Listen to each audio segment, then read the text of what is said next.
Atenção, papai e mamãe! Ninguém melhor do que você para conhecer muito bem o seu filho, né? Uma pessoa cheia de personalidade, ideias e opiniões, não é mesmo?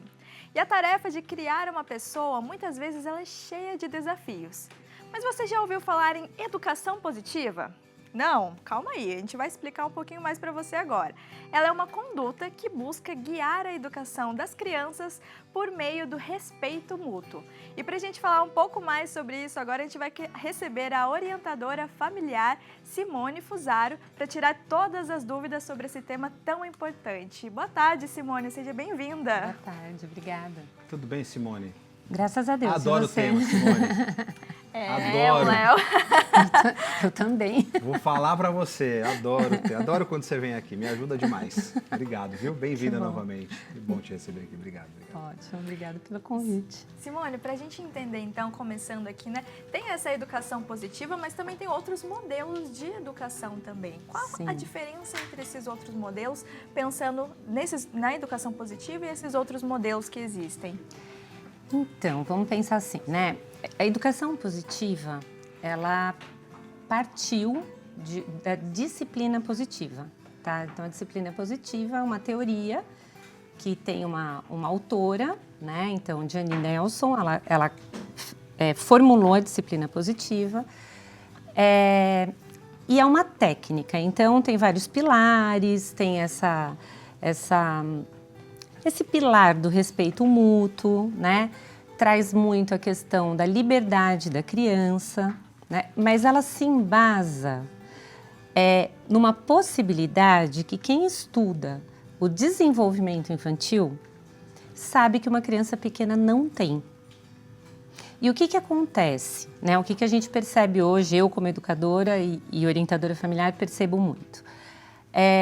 As mães se apropriam um pouco dessa técnica com um conhecimento restrito e aplicam de um modo assim inadequado, vamos dizer. Elas entendem, por exemplo, o respeito mútuo como eu preciso respeitar a vontade do meu filho. Esse é o ponto. Eu adoro ela, eu adoro ela. Entende? Então, respeito mútuo, assim, o que ela queria dizer com isso, né? Olha, eu exijo que o meu filho me respeite e eu respeito o meu filho. Então, eu vou conduzir o meu filho com respeito. Eu não preciso dar beliscões, gritar, chacoalhar a criança, bater, usar de violência. Mas isso é lido, inclusive por educadores, não só por pais, por leigos, como assim, respeitar a vontade da criança. A liberdade, o que as pessoas entendem por liberdade? A livre escolha. Então, de repente, a gente está assim, de manhã, a criança de 3 anos chega na mesa do café da manhã, isso não é brincadeira, isso é verdade, e a mamãe fala assim, o que você quer comer agora? Ah, não, aí abriu uma possibilidade. Você entendeu? Enorme, né? E aí a criança começa lógico, ela não tem condição de decidir, né? Então ela diz qualquer coisa, ela diz bolo, né? Vem o bolo, ela fala não quero isso, eu quero tal coisa, né? E começa a ter uma insegurança por parte da criança, porque a criança nessa idade, ela precisa receber do adulto aquilo que é bom para ela. Ela ainda não sabe escolher. Então, nós adultos que temos critério é que precisamos dizer, ó, olha que delícia esse café da manhã, olha, a mamãe preparou esse para você, esse aqui para o papai, ai que gostoso, vamos comer. Não precisa ser como que eu tô mandando, não é isso. Mais ou menos uma coisa assim, Simone, você prefere comer a sua banana ouvindo um cocoricó ou a palavra cantada? É mais ou menos. Mas é a banana. É a banana que você vai comer. Entenda-se que você vai comer a banana. Mas você prefere de que maneira, né? Amassadinha, picadinha? Como é que você quer a maneira? Mais ou menos, porque assim, exatamente o que você falou, as pessoas confundem demais isso, né? Confundem demais. O que você quer comer? Aí não dá. Não tem como, Eu atendo famílias, gente, que estão apavoradas porque elas foram dando uma possibilidade de escolha para a criança pequenininha, que agora a criança tem 5, 6 anos e tudo vira um inferno. Então, hora de ir para a escola, é briga. Ah, não, eu não quero ir agora, eu não quero pôr essa roupa, eu quero a saia, não quero... Olha, eu atendo uma pessoa que mora no exterior, estava muito frio na cidade dela, -1 grau, e a criança de 4 anos quis ir para a escola de bermuda. E ela não conseguiu colocar uma calça no menino. 4 anos. É isso. O início é muito importante, né, Simone? Entende? Então, assim, as pessoas ficam confusas com essa proposta, né? É importante que a gente entenda assim, para guiar bem uma criança, não precisa de violência. A gente não precisa... Existem, lógico que existiram muitos pais muito violentos, tudo no tapa, tudo no grito. Não precisa, mas a gente não pode ir para o outro polo, que é ser permissivo demais, dar muita escolha para quem não tem critério para escolher. A criança, ela vai poder escolhendo conforme ela vai crescendo, conforme ela vai aprendendo os critérios, né? Então, não é que o meu filho me obedece, então ele não vai ser uma pessoa livre. Claro que não. Ele me obedece quando ele é pequenininho e não sabe escolher. Aí, com as minhas escolhas, eu vou ensinando a ele o que é certo e o que é errado. E depois eu vou treinando, conforme ele vai crescendo, as escolhas. Sim. Então, olha, uma segunda etapa. Tem maçã e banana. Qual que você quer comer? Mas a criança precisa estar maiorzinha. Não é com 2 anos que você vai fazer isso. Entende? Então, a gente precisa ter esse critério que vai aumentando a possibilidade de escolha conforme vai aumentando a capacidade da criança de escolher, né? Então, eu, pessoalmente, luto muito contra esses princípios da disciplina positiva, da educação positiva, pelo modo como eles estão sendo divulgados. Né? Então, inclusive, uma pessoa que tem, sei lá, acho que 2 milhões de seguidores, escreveu um artigo assim, abaixo a hierarquia entre pais e filhos. Não. Não mesmo, não tem não como pode, assim, né? Por quê? Porque graças a Deus existe uma hierarquia, Sim. porque eu tenho maturidade, experiência de vida, conhecimento para guiar uma criança que não tem. Né? Agora, se não houver hierarquia, se a minha opinião e a dela for equivalente, essa criança está abandonada. Sim, a criança ainda está aprendendo a como viver, conviver, lidar com as emoções dela. Exatamente, ela ainda não tem condição de fazer isso sozinha. No começo, nós precisamos mapear para a criança o que ela está sentindo. Né? Na hora de uma birra, às vezes eu vejo as orientações. A criança berrando. Respira. Olha, ela está respirando, porque se ela não estivesse respirando, eu não estava berrando. A criança está respirando, né? Se acalma. Ela não tem condição de se acalmar. Eu preciso acalmá-la. Eu preciso pegar esta criança, conter essa criança, distrair a criança, né? Dependendo da idade, eu tenho que ter um modo de tirar a criança daquele estado. Depois a gente vai falar, nossa, você ficou bravo, né? Porque aí eu vou começar a ajudar a criança a entender o que ela está sentindo, porque ela não sabe. E às vezes nem é birra mesmo, ela nem sabe o que ela está fazendo. Não sabe. Não tem essa noção. Não tem noção. É verdade. Ela é só uma reação do sistema límbico. Ela foi frustrada, então isso é um movimento neurológico. Diante da frustração, ela vai agir com raiva. Mas isso é esperado com 1 ano e 10 meses, 2 anos e meio, 3 anos. Hoje em dia, a gente está vendo crianças de 7, 8 anos fazendo birra, né? Fazendo esse escarcéu quando são contrariados. Por quê? Porque não foram bem direcionados quando eram pequenos. É isso. Simone, nós temos um depoimento. Pode ser? Vamos assistir juntos para a gente poder depois pode comentar. sim. Vamos lá ver. Eu sou a Evelyn, eu tenho uma filha de 5 anos e eu comecei a aplicar a educação positiva com a minha filha porque eu queria fugir um pouco daquela coisa de estar sempre gritando com a criança, demandando, de sendo rígida, porque não era uma educação que fazia sentido para mim, no meu coração, assim. Toda vez que eu agia dessa forma com ela, durante ali, às vezes uma crise de birra, alguma coisa do gênero, eu me sentia muito mal.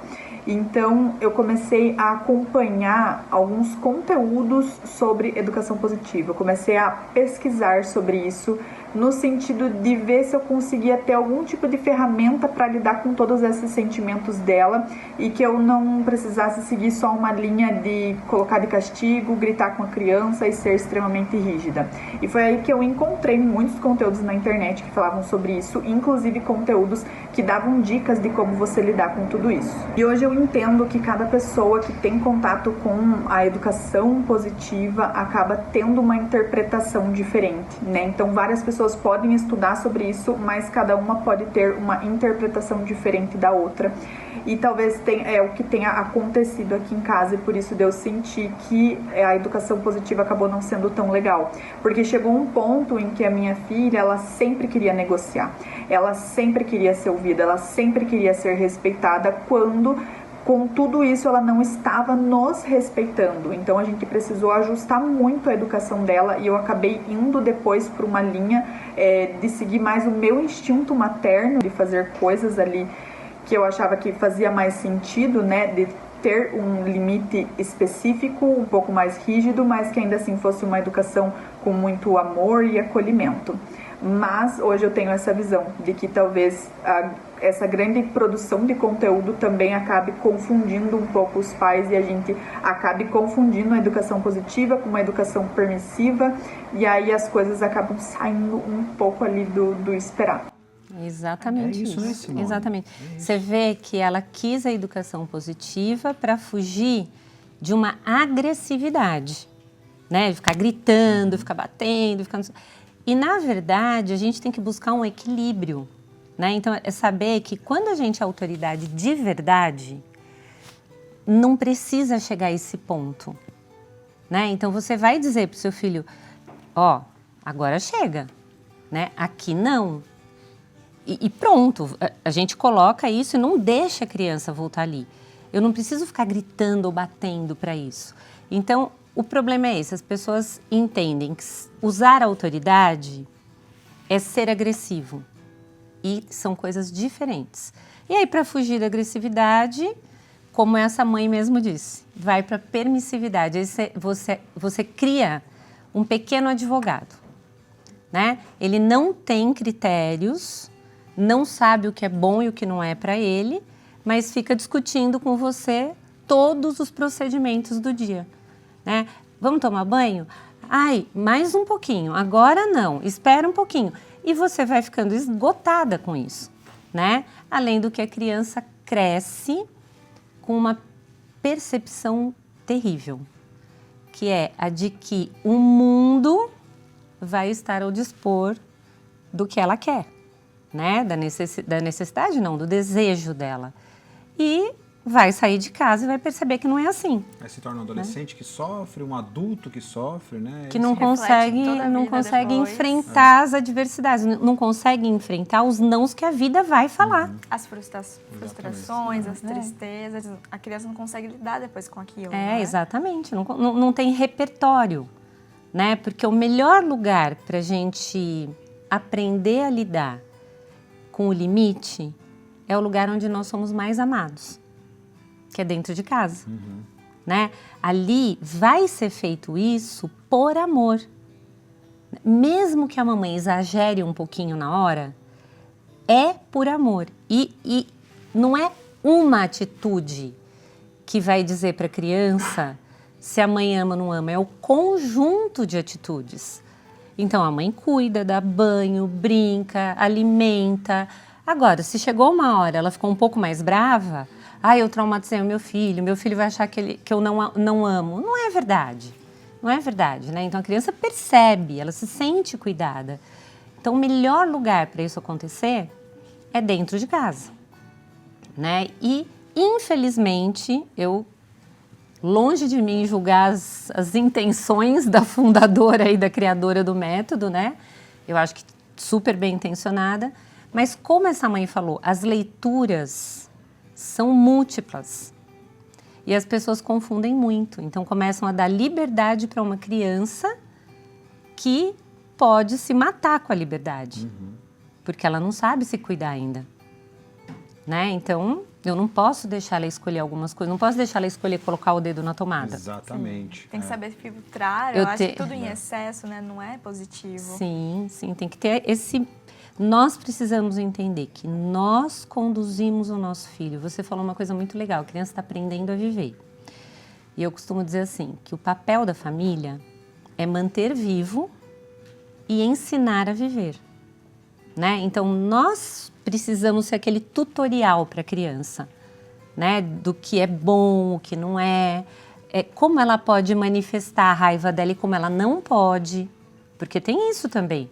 Eles começam a manifestar e veem que ninguém contém, tem hora que eles começam a xingar em Qualquer público, momento, por bater. qualquer coisa, né? Bater. É. Imagine, só para ilustrar, um menino de 8 anos estava num consultório oftalmológico e não deixava a enfermeira dilatar a vista dele. Então começou a gritar, chorar. A mãe foi intervir e ele gritando com a mãe, 8 anos. Né? Não é um bebezinho, são 8 anos. Bateu na mãe, no consultório médico. E isso assim, a minha irmã viu. Aí a mãe perdeu a paciência e bateu nele. Você imagina? Chegar a 8 anos sem conseguir entender que, olha, você não precisa gostar de dilatar a vista, ninguém gosta. Mas Preciso. É necessário. é necessário, vamos suportar, né? Então, provavelmente esse menino não viveu essas experiências anteriormente. E aí chega com 8 anos imaturo. Simone, você é demais. Muito obrigado, de verdade, de coração Obrigada, mesmo. Você Simone. seja sempre bem-vinda aqui. Bom, vou passar aqui os contatos da Simone Fusaro, @Cifusaro. Pode entrar lá, ela é incrível, tá? Vê lá o Instagram dela, que é muito legal mesmo. E muito obrigado, como sempre. Sempre um prazer Obrigada a recebê-la aqui, vocês. viu? Muito Obrigada obrigado. Eu pelo adoro, eu vou convite. só anotando, assisto. Em casa, usa direto comigo, viu? Minha esposa fala, você prefere lavar louça ouvindo Marisa Monte ou Milton Nascimento? Quando eu vou ver, já estou ouvindo Milton Nascimento há meia hora. E aí fica nessa mesmo, viu? É sempre bom.